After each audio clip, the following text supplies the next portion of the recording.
ভারতে online betting অ্যাপের মাধ্যমে বিশাল অর্থ তছরূপের অভিযোগে কেন্দ্রীয় তদন্তকারী সংস্থা ইডি অভিযান চালাচ্ছে। এই ঘটনার সঙ্গে সরাসরি জড়িত বলে বিভিন্ন বলিউড এবং টলিউড তারকার নাম উঠে এসেছে। সম্প্রতি এই তদন্তে নোটিশ পেয়েছেন বলিউড অভিনেত্রী নেহা শর্মা। পিটিআই সূত্রে জানা গেছে, নোটিশ পাওয়ার পর ২রা ডিসেম্বর ইডির কার্যালয়ে হাজিরা দিয়েছেন নেহা। সেখানে তার বয়ান রেকর্ড করা হয়েছে। তবে এ বিষয়ে অভিনেত্রী বা তার টিমের পক্ষ থেকে এখনও পর্যন্ত কোনো আনুষ্ঠানিক বক্তব্য পাওয়া যায়নি।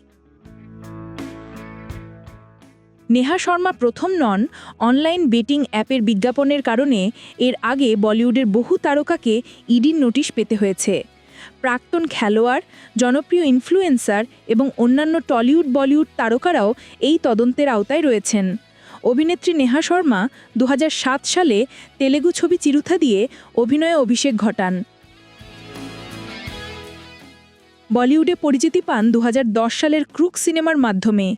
এরপর তিনি কেয়া সুপার কুল হ্যায় হাম, ইয়াঙ্গিস্তান, তুম বিন দুই এবং তানহাজি দ্য আনসাং ওয়ারিয়ারের মতো সিনেমায় অভিনয় করেছেন। পাশাপাশি নেহা কিছু ওয়েব সিরিজেও কাজ করেছেন নিয়মিত। এই ঘটনাটি বলিউডে অনলাইন বেটিং ও আর্থিক অনিয়মের বিষয়ে সতর্কবার্তা হিসেবে ধরা হচ্ছে।